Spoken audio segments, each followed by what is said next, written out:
السلام عليكم ورحمة الله وبركاته. كلانتي wanaagsan khiyaartana daawanaysa idilkiin ba meel kasto aad joogtaan ku soo dhawaada mar kale iyo mid kamid ah barnaamijyada idinku tala galnay maanta oo Arbaca taariikhduna ay ku beegan tahay 13 Maarso sanadka 2024 waa barnaamijkeeni labaad waa barnaamijka habeennimo waa barnaamijka aynu ku soo ururino macluumaadka wararkii ugu waaweynaa ee dhacay saacadihii la soo dhaafay. haddaba barnaamijka waxaynu ku faaqidi doonaa sheeko ku saabsan Israa'iil oo dib u soo celisay inay doonayso inay weerar ku qaado magaalada la yiraahdo Rafah oo ku taala dhinaca koonfureed ee marinka Gaza.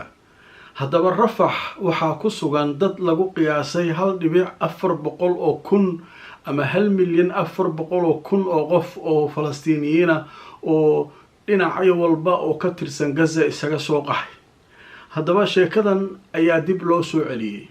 madaxweynaha Masar ayaa isaguna maanta waxa uu sheegay inaan ay tahay talaabada ay qorsheynayso Israa'iil mid aan la aqbali karin oo markaa aan marnaba la ogolaan karin.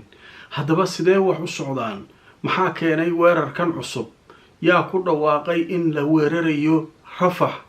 haddaba wararkii ugu dambeeyay arrinta waan idin hayaa. waxa soo kale aan idin hayaa Gaza iyo dagaalada warar ka soo kordhay iyo sidoo kale masjidka barakaysan Al-Aqsa caawa xaaladdu sida ay tahay iyo inta qof ee ku dukanaysa. Safari Remit waxay ka caawinaysaa inaad reerkaaga iyo saaxiibada ku nool dalal dhowr ah aad gaarsiisid wixii aad ugu tala gashay. ilaa iminka wadamada ay xawaalada kugu diri karto waxaa ka mid ah Kenya, Soomaaliya, Uganda, Djibouti, Ethiopia, Sudan, South Sudan, Tanzania iyo Turkey. qiimahana aad ayuu u jaban yahay marka loo eego shirkadaha kale ee ka shaqeeya xawaalada. xawaaladan waa online. Internet Plus waa adeeg ay macaamiishu ka heli karaan internet fiber ah oo xawaarihiisu yahay 20 megabytes per second. ayna la socdaan rasiifar ay ku jiraan in ka badan 4,000 oo kanaal iyo 100 daqiiqado oo ah ku hadal bilaash ah.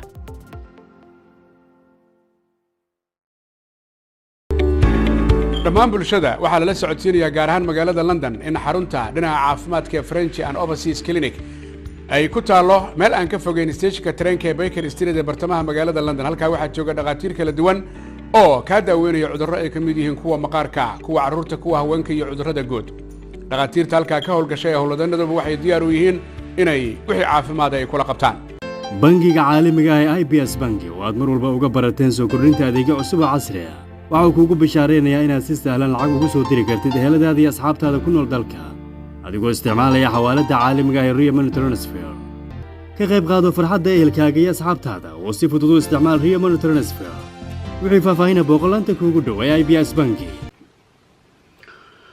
kulan wanaagsan khiyaartana daawanaysa idilkiinba meel kastoo aad joogtaan. barnaamijkeeni habeennimo ayaanu guda galaynaa iyadoo ay noo soo socdaan qodobo kala duwan oo ku saabsan wararkii ugu waaweynaa ee Gaza.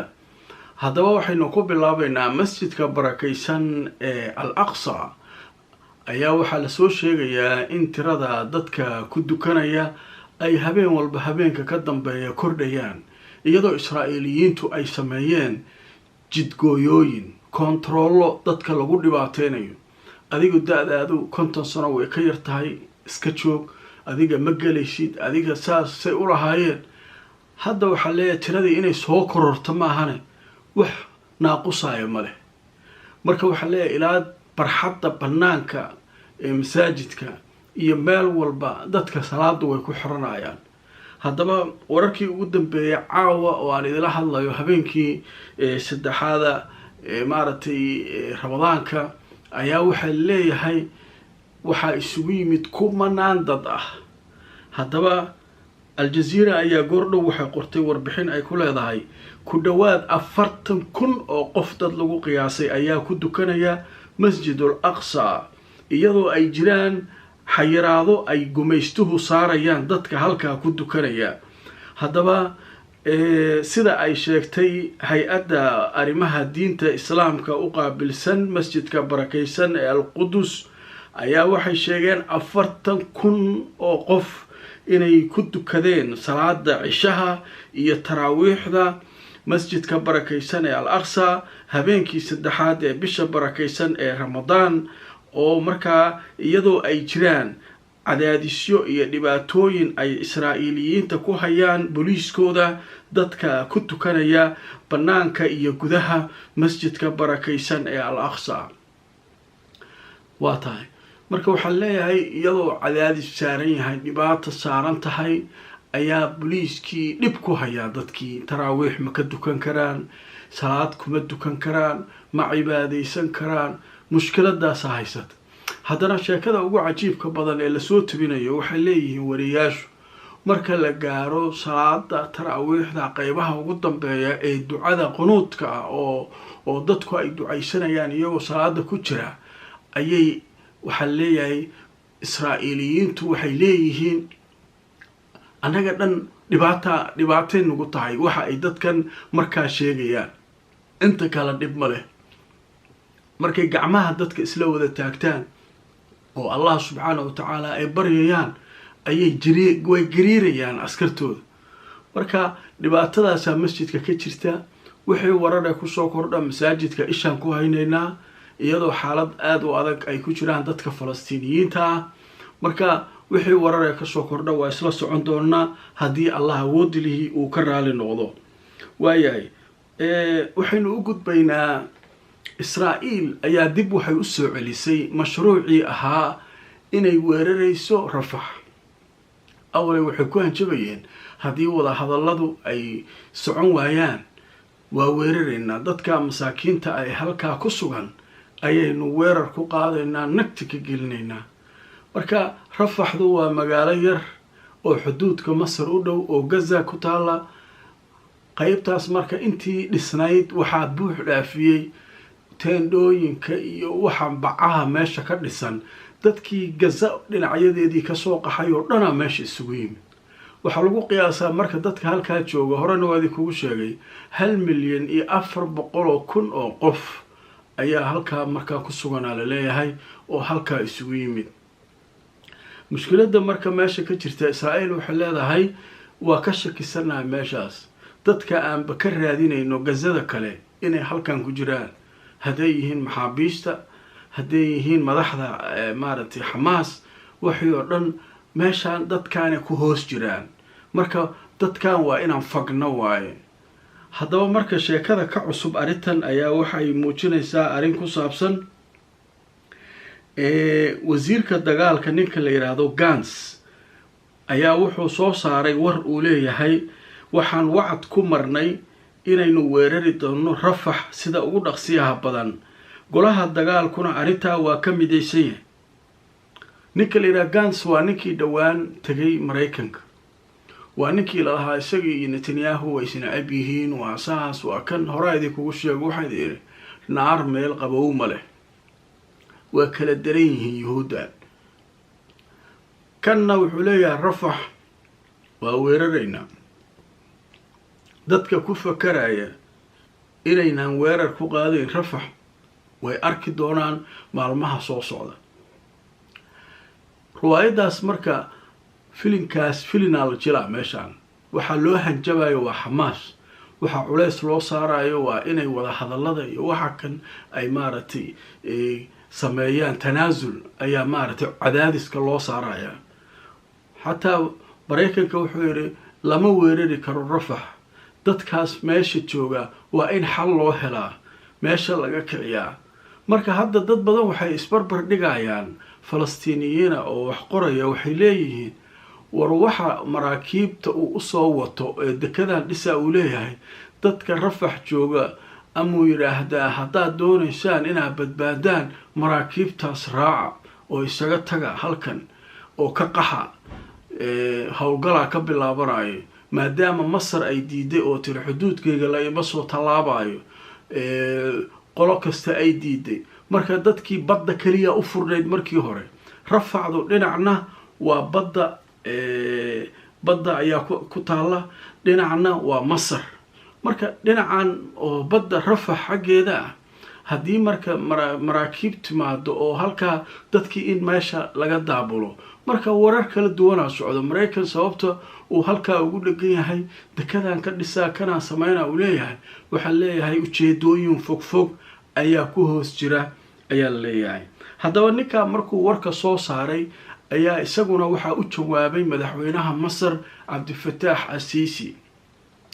cabdifataax asiisi wuu ka digay, wuxuu yidhi rafax yaan la weerarin. haddaba marka muxuu sheegay ninka la yidhaahdo cabdifataax asiisi wuxuu ka digay mar kale in howlgal military israa'iil ay ka fuliso rafax. haddaba sheekada siisi marka way sii socoto, waxaa leeyahay madaxweynaha masar cabdifataax asiisi waxa uu sheegay in sida ugu dhaqsiyaha badan ay tahay in xabadda loo joojiyo gaza, dagaalka loo dhammeeyo, marka howlaha cadowtinimo israa'iil ay halkaa ka wadana ay joojiso. shir saxaafadeed uu maanta oo arbacaa la qabtay mark rutte ninka la yidhaahdo oo ah ra-iisul wasaaraha waddanka holland ayaa waxa uu sheegay siisi in masar ay markaa ku celinayso diidmadeeda ah in israa'iil ay markaa fuliso howlgal military oo ka dhan ah falastiiniyiinta ku nool marinka rafax. waa tahay marka masar iyo waxa kan yaa dhegaysanaa meeshaan dadkan dhan marka waxbaa isku hoos jira.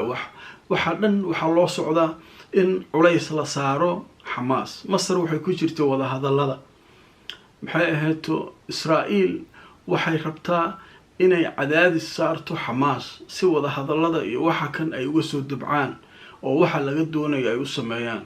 waxaa lagu handadaa marka waxaa leeyahay hooyooyinkiin, aabbayaashiin, waalidkiin, dadka meesha joogaan laynayna, haddii kale aqbala waxa ah inaad maaragtay maxaabiista soo daysaan oo wixii la kala bedasho. xamaasna waxaas dheg jalad muusiinaysa, waxay leedahay mowqifkooda iyaguna ay ku dhegan yihiin. marka qorshe kasta waa la wadaa, hagardaamooyin badanaa socda, iska daba wareeg badanaa socda. dad carabta ka mid a ayaa eedeynaya dowlado carbeed inay hagardaamooyinkan iyo dhibaatada dadkaas ay ku lug leeyihiin ay markaa ku hoos jiraan oo ay kala shaqeynayaan maraykanka iyo reer galbeedka.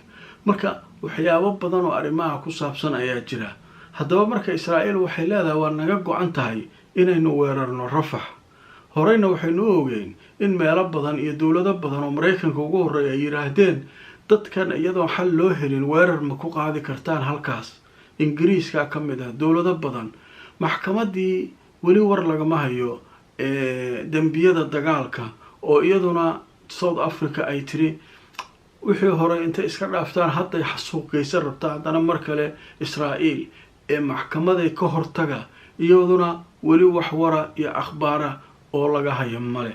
haddaba wararkaas halkaas ayaan ku joojinaynaa. warka ugu dambeeya barnaamijka waxaan idiin dulmarayaa wararkii ugu waaweynaa ee dhacay saacadihii lasoo dhaafay. kooxda kataa'ibul qasaam ayaa sheegtay in weeraro ay ku qaaday ciidamo israa'iiliyiina bariga magaalada khan yunis, iyagoo isku dayayey inay halkaa qorshe weerar gaadmo ah ka sameeyaan, laakiin waxay leeyihiin waa ka hortagnay. marka waxaa leeyahay dagaal goosgoos ah ayaa isaguna wuxuu ka dhacay deegaanka la yidhaahdo deer balax oo halkaa ay isku fara saareen cutubyo ka tirsan ciidanka israa'iil iyo kataa'ibul qasaam dagaalyahanadeeda. halkaas ayaa iyaduna la isku rasaaseeyey. waxay sidoo kale kataa'ibul qasaam leedahay weeraro toogasho ah ayaanu ku sameynay meelo fogfog ah ciidanka israa'iil qaar ka mida oo ay saraakiili ku jiraan. haddaba wixii warar ee kasoo kordha marinka gaza barnaamijyada dambe ayaan idinkula socodsiin doonaa. barnaamijkeeni habeennimona intaa ayaan kusoo gabagabeynayaa. mar kale ramadaan mubaarak. meel kastoo aad naga daawanaysaan, fakar iyo aragti wixii aad qabtaan noogu soo qoraa qeybta commentiska iyo fariimaha. sidoo kalena barnaamijka ha iloobinina inaad like garaysaan oo aad share garaysaan. sidoo kale barnaamijka haddaad ku cusub tahay subscribe-ka ka iloobin youtube-ka, facebookana follow garaysi mar walba barnaamijyadeena aad u hesho oo markaa aad u gaarsiiso macluumaadkeena asxaabtaada aad ula wadaagtid. inta aan mar kale barnaamijkan lamida ku kulmayno ikhyaaray meel kastoo aad joogtaan waxaan idin leeyahay sidaas iyo nabadgelyo.